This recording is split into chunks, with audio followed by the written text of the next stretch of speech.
Welcome to the STARS program, seniors taking active roles in society. And now, here's your host, ANITA FINLEY. I've been so impressed with you and what you have done, because you're a busy lawyer, and yet you decided there was something inside you, wasn't there, that you needed to talk about? Yes, and I appreciate that. For a long time, I knew that one day I'd write a book, but I never seemed to get around to writing the book. So, like so many people. Exactly. There was always something more pressing that I thought needed attention. But one day it sort of just dawned on me that if I was ever going to write a book, I actually had to sit down and write the book. So I just started to put a lot of concepts together, had a little 3-ring binder, and eventually order and identity sort of emerged going on. But I'm like, 15 minutes a day, I could pull that off. Yes, you could. And once I started doing that, you start to gain momentum, pages begin to fill up, and then it really does become something that's real. Like, this book is actually going to get done. And so from the time that you had this concept of writing a book, because being a busy attorney, but until you actually now, this is the first time where it's really coming out in public, how many years was that? I have to go back and find out exactly, but I'm going to say it's probably 5 or 6 years. And I mention that because we have a lot of listeners who have books inside them. And they put it off and they put it off, and then sometimes it's too late. They don't have a chance to do it. And yet people who've done it get it out, and it changes their life, doesn't it? It does. I mean, this has been, like I said, an inside calling, and so much of my book is about having an inside calling. We have this voice, we have this vision, but a lot of us, for whatever reason, we get stuck. And it's something you just got to push it out. So I've met probably 3 or 4 people who have come up to me and said, my gosh, that's so great that you're writing this book. I'm writing one, but I don't know if I'm ever going to get it done. And I tell them, please just push, persevere, get it done, because it is an accomplishment. And it's something that I'm proud of. It's something I think every author would be proud of, because it really does take quite an effort and stick-to-itiveness. So I always ask people, in make-believe this is an elevator speech, and people who don't know what that is, it's the time you get on the elevator till it comes down, and you have to get off, to talk about something that you're doing. Well, tell us about, in essence. Someone said, what is your book about? What do you think your book's about? Well, kind of the subtitle. So my book is about finding your passion in life, finding what your natural talents are, listening to your own voice, and then exercising against that. And that if you can do that, that you can find your own kind of inner peace and harmony. Chapter 1 is the light.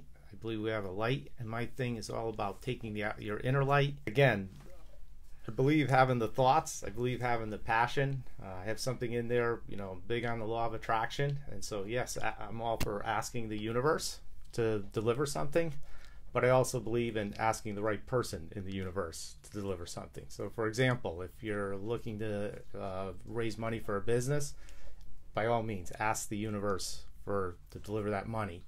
But then start looking for investors and find that. So if, for example, on goals, if that was what you want to do, invest money, then maybe identify 3 people a day to talk. And maybe it's 1 person a day. I don't know what everyone's schedule is, but that's kind of the genesis of my book, is have the vision, have the passion, but then take action, specific actions to achieve your goals.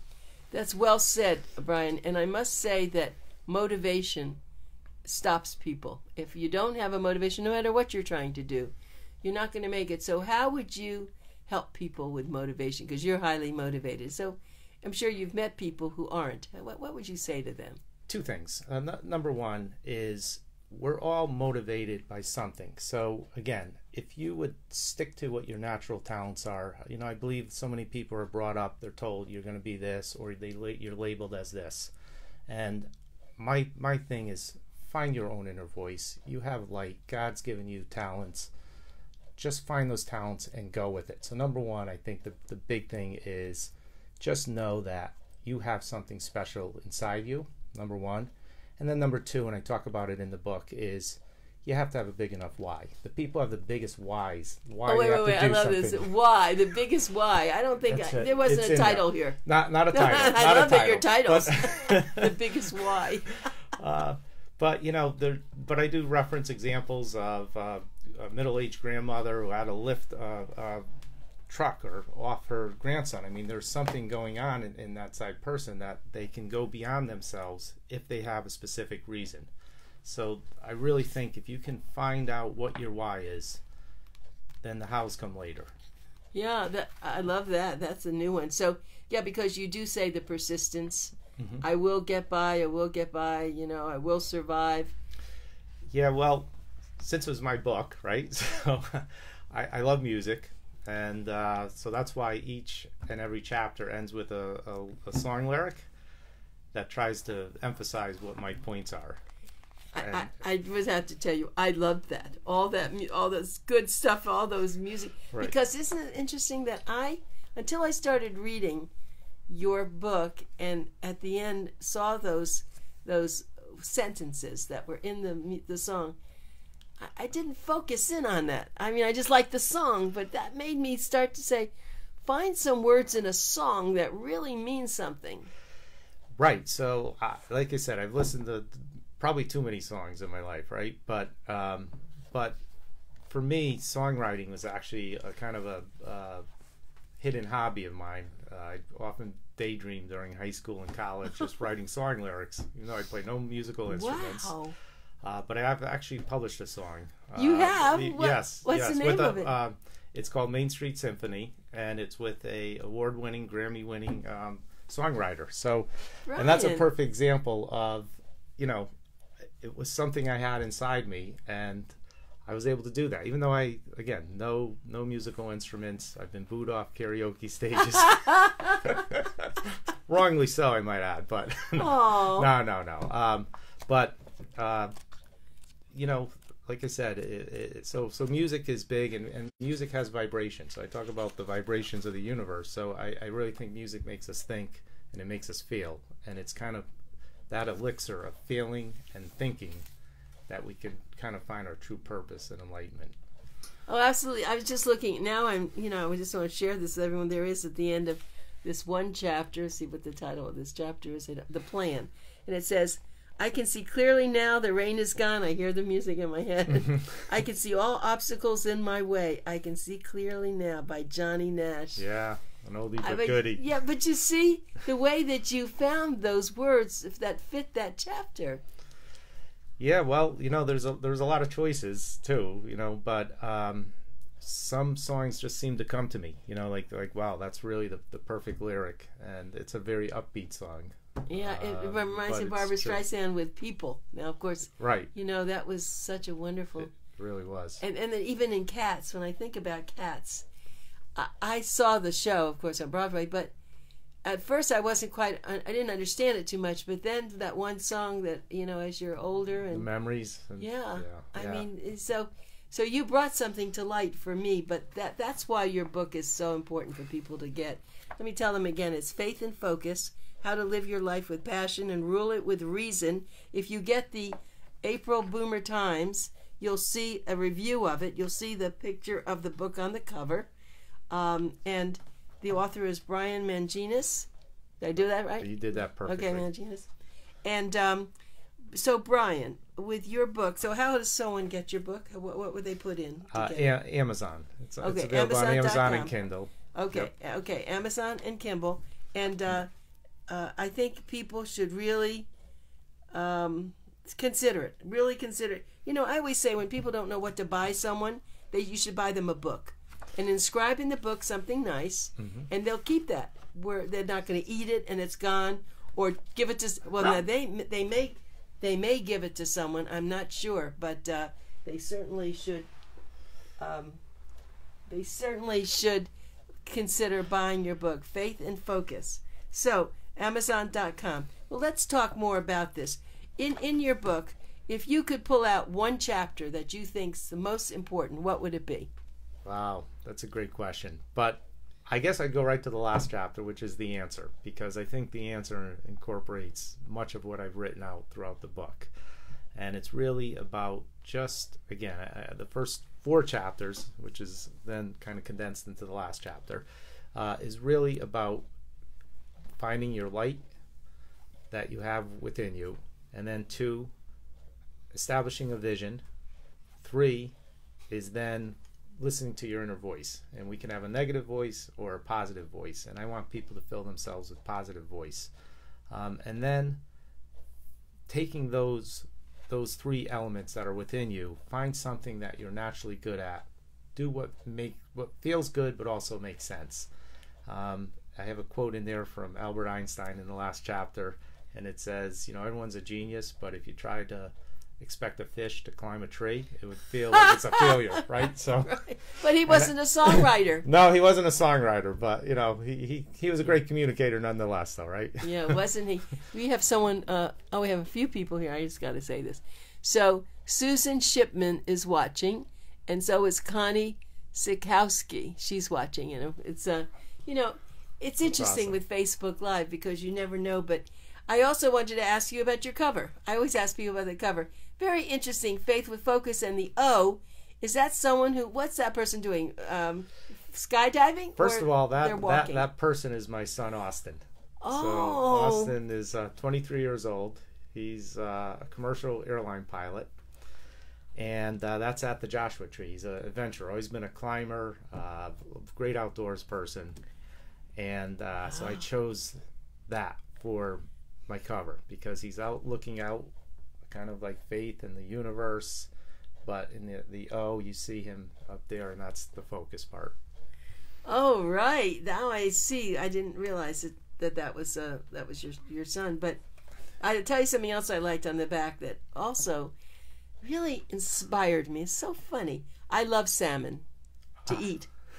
And when you say, I have to read this, you'll learn the true meaning of the law of attraction and how to use it to make you more attractive to the universe. Learn how to draw on the magnificent upstream journey of the Pacific salmon as a source of inspiration to overcome all obstacles in your way, because we know that the salmon really fight hard to go up, and aren't they doing that to be able to spawn? That's right. Tell us about that. So the salmon is born in a riverbed upstream, and then they migrate down into the ocean. They frolic for about 3 years or so, and then whatever that inner calling is, they make their way back to the exact same spot that they were born. And that's the journey. That's the magnificent upstream journey. But what they have to go through to get to the upstream, to get back to where they were born, is incredible. They face, bears who are trying to eat them, fishermen are trying to catch them, eagles are swooping down on them. They have lots of, falls to try and jump over. They have man-made dams. So there's a lot that goes for a salmon. And my point of this book is that you have to be persistent, and the salmon has one thing in mind, one thing only, and that is to get back to where it came from. And presumably, we don't know, I'm not a salmon psychologist, but presumably, even though they may not make it up the first jump or the second jump, nothing deters them. They just keep going. So if you have one thing in life that you really want to push for, just be the salmon. Just keep going. Don't get discouraged and bring it to the outside. I want to world. bring up something. I don't know what made me think about this, but I've had a lot of authors on our shows and in the magazine, and one theme has been the Holocaust. Mm-hmm. And I've had some people who are very joyful, and they get through the Holocaust in a way they see the meaning and they see what they can do to help. And some people cannot talk about it. They're so overwhelmed with it. But when you think about what people had to go through, who were there waiting, never knowing if they were going to make it, and talk about, there's nothing harder than that. Unbelievable that you mentioned. I was out to dinner with my wife and some friends of ours, and I don't know how we just started talking about it, but 2 quick stories. Well, number one, I told my friend to get a copy of Viktor Frankl's book, Man's Search for Meaning. Yeah. He never read it, and when I was in high school, my college essays were written on that book.